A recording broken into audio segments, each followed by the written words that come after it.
Time to let the beat drop, baby, I'ma let you know ain't always gotta be fast. Maybe we can take it slow, don't always gotta rush. Gotta build that trust. We're two birds just singing that song, singing that la-di-di-do-di-da. Melodies go back and forth, you sitting on that G-string. Assalamualaikum warahmatullahi wabarakatuh. Alhamdulillahirrabbilalamin. Wabihi nasta'in ala umuri dunya waddin. Assalatu wassalamu ala asyrafil anbiya'i wal mursalin Sayyidina wa maulana Muhammadin wa ala alihi wa sahbihi ajmain, amma ba'du. Yang terhormat Bapak Dr. Haji Gofiki Faruk Abadi, SPDI MPDI, selaku dosen pengampu mata kuliah Akhlak Tasawuf, dan juga tak lupa kepada teman-teman yang berbahagia. Pertama-tama, marilah kita panjatkan puja-puji syukur atas kehadirat Allah Subhanahu wa Ta'ala yang telah memberikan taufik, nikmat serta hidayahnya kepada kita semua, sehingga kita bisa menuntut ilmu dalam keadaan sehat walafiat. Yang kedua, sholawat serta salam tetap kita curahkan kepada junjungan kita Nabi besar Muhammad SAW yang telah membimbing kita dari jalan yang gelap gulita menuju jalan yang terang benderang, yakni ad-dinul Islam. Perkenalkan, nama saya Ristiarini, bisa dipanggil Ristia. Saya dari Fakultas Tarbiyah dan Keguruan, Program Studi Pendidikan Agama Islam. Saya di sini membuat video untuk memenuhi tugas ujian tengah semester mata kuliah Akhlak Tasawuf. Di sini saya akan mereview buku bestseller yang berjudul Tasawuf Modern. Bahagia itu dekat dengan kita, ada di dalam diri kita. Ini bukunya. Karya dari Profesor Dr. Hamka. Diterbitkan oleh Republika Penerbit, yaitu di Jalan Kaf Polri Blok I nomor 65 Jagakarsa, Jakarta tahun 2015. Editornya yaitu Muhammad Iqbal Santosa. Buku ini mempunyai kurang lebih 377 halaman yang mencakup 12 bab di dalamnya. Saya akan memaparkan biografi singkat dari penulis buku Tasawuf Modern ini. Nama beliau adalah Dr. Haji Abdul Malik Karim Amrullah yang disingkat menjadi Hamka. Beliau dilahirkan di Sungai Batang Maninjau, Sumatera Barat, yaitu pada tanggal 17 Februari tahun 1908 atau 14 Muharram 1326 Hijriah. Ayahnya ulama terkenal, yaitu Dr. Haji Abdul Karim Amrullah, membawa paham-paham pembaharuan Islam di Minangkabau, dan ibunya bernama Safiah. Beliau mendapatkan gelar Dr. Honoris Causa dari Universitas Al-Azhar dan Universitas Prof. Mustopo Beragama. Beliau wafat pada hari Jumat, tanggal 24 Juli tahun 1981. Walaupun tak pernah menyelesaikan pendidikan formal, sejak kecil beliau sudah rajin membaca buku. Itu yang menjadi modal Buya Hamka menjadi orang yang hebat. Selain itu, beliau juga belajar langsung dengan para tokoh dan ulama dari Sumatera, Jawa, dan sampai Makkah. Beliau menuntut ilmu. Buku karya Buya Hamka yang berjudul Tasawuf Modern ini, walaupun judulnya memakai kata tasawuf, tapi buku ini tidak membahas tasawuf secara spesifik, berbeda dengan buku-buku tasawuf pada umumnya, yang berisi mengenai aliran-aliran tasawuf, tokoh-tokohnya, atau yang lainnya. Buku ini tetap relevan meski ditulis puluhan tahun yang lalu. Temanya tentang bahagia, topik yang tidak pernah selesai diperbincangkan dan selalu ingin diwujudkan oleh siapapun, dimanapun, dan dengan cara apapun. Bahagia adalah sebuah visi hidup di balik misi-misi keduniaan. Ada yang rajin bekerja agar ia menjadi kaya. Setelah kaya, ia berharap hidupnya tercukupi, tenang, dan yang paling penting, diharapkan ialah bahagia. Sehingga di luar sana, banyak kita ketahui orang yang menghabiskan hidupnya untuk menemukan kebahagiaannya. Namun, apakah yang mereka cari itu membuat mereka bahagia? Bila iya, mengapa banyak orang kaya yang berakhir di tempat yang hina? Apakah mereka bahagia dengan semua itu? Kemudian ada juga orang yang sudah mendapatkan posisi yang enak dalam hidupnya, terkenal di mana-mana, namun ia memilih untuk meninggalkan semua itu. Karena dirasa semua itu adalah kebahagiaan yang semu, kebahagiaan yang nampak indah di luar namun busuk di dalamnya. Kebahagiaan hakiki itu seperti apa sesungguhnya? Itu yang menjadi pertanyaan filosofis bagi orang yang berpikir. Seringkali orang mencari bahagia dengan mengorbankan waktu, tenaga, keluarga, bahkan nyawa. Padahal bahagia itu dekat dengan kita, ada di dalam diri kita. Minat baca masyarakat, mulai dari dulu hingga sekarang, tentang beberapa karya Dr. Hamka, ini mendapatkan respon yang positif, sehingga mengalami beberapa cetak ulang. Bukan hanya di Indonesia saja, tapi juga di Malaysia dan di Singapura. Atas persetujuan dari ahli waris, Prof. Dr. Hamka. Hamka banyak mendefinisikan kebahagiaan ini di dalam bukunya dengan pendapat para ahli, filsuf, dan juga sufi. Namun pada akhirnya, Hamka berpendapat bahwa segala sesuatu di dalam alam ini, baik buruknya bukanlah pada zat suatu itu, tetapi pada penghargaan, kehendak kita atasnya, menurut tinggi rendahnya akal kita. Apalah gunanya emas bagi orang yang tidak pandai menulis? Apalah gunanya Al-Quran bagi seorang ateis? Dan apa gunanya berlian bagi seorang yang gila?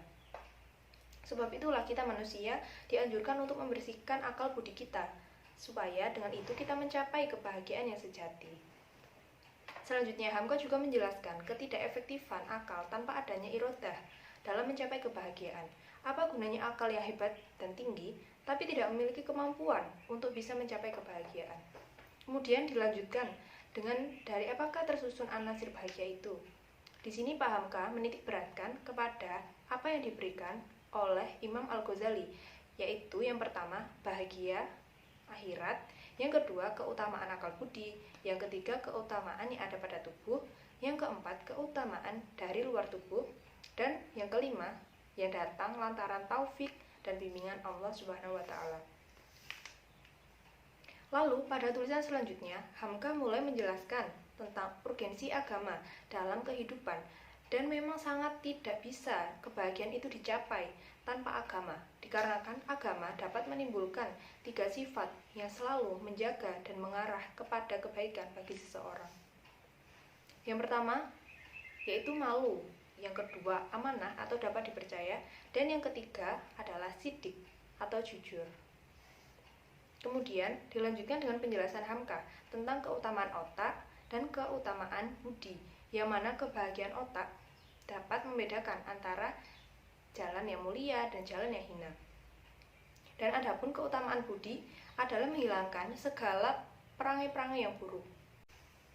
Adat istiadat yang rendah yang oleh agama telah dijelaskan mana yang mesti dipakai dan mana yang mesti dibuang.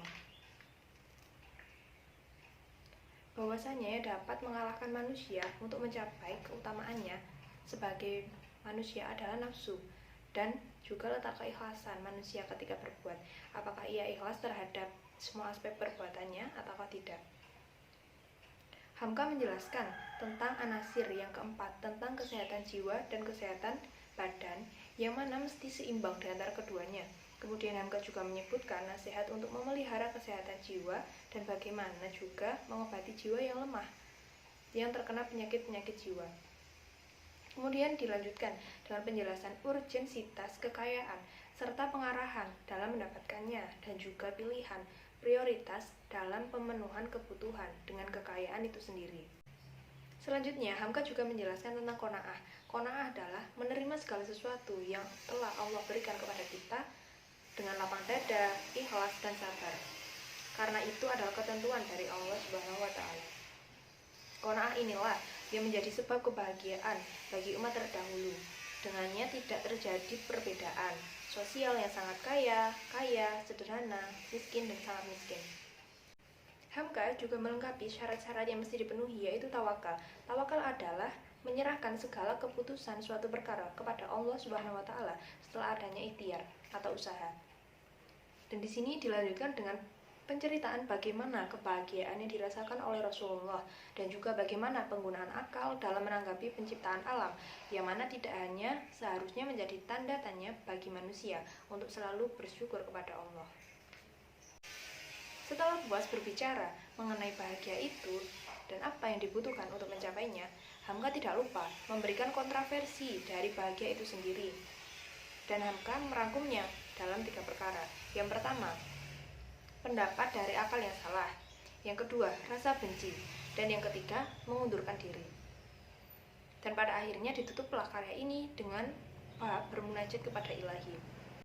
Kesimpulannya adalah Hamka mencoba untuk mengubah pola pikir kita sebagai manusia, bahwa zuhud atau tasawuf atau sufi itu tidak identik dengan berpakaian rusuh, miris, dan sederhana sekali.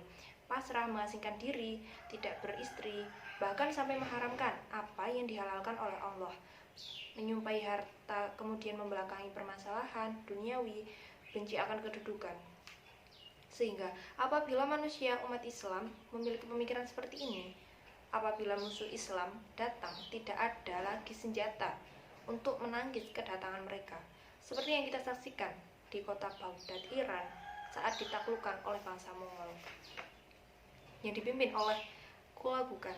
Pada saat itu, zuhud terlalu sufi, dan mereka memiliki pandangan yang salah tentang sufi itu sendiri. Islam itu tidak seperti itu. Zuhud seperti itu bukanlah bawaan dari Islam. Semangat Islam adalah semangat berjuang, berkorban, bekerja, bukan semangat bermalas-malasan, lemah, dan pasrah. Islam adalah agama yang menyuruh umatnya untuk mencari rezeki dan mengambil kemuliaan, ketinggian, dan keagungan. Buku ini menggambarkan bahwa kehidupan dunia juga penting untuk mencapai ma'rifatullah. Imam Al-Ghazali mengatakan bahwa untuk bahagia kita harus mempunyai harta, punya famili, punya kelebihan tubuh yang lebih, dan juga punya keturunan-keturunan yang baik dan taufik. Sekilas memang nampak duniawisme, tapi apakah bisa kita bersedekah tanpa adanya harta? Apakah kita mampu dipandang atau diketahui? Apakah kita bisa dipandang kalau kita itu tidak memiliki kelebihan? Dan apakah kita bahagia jika kita tidak memiliki keluarga? Padahal kita itu adalah manusia. Manusia sejatinya adalah makhluk sosial yang membutuhkan sesamanya. Kemudian, apa mungkin kata-kata kita ini bisa sampai ke orang-orang kalau kita itu memiliki perilaku atau pandangan zuhud yang seperti ini, yang identik dengan sederhana sekali, atau bisa dikatakan kekurangan? Hamka mendefinisikan tasawuf dengan berbagai pendekatan.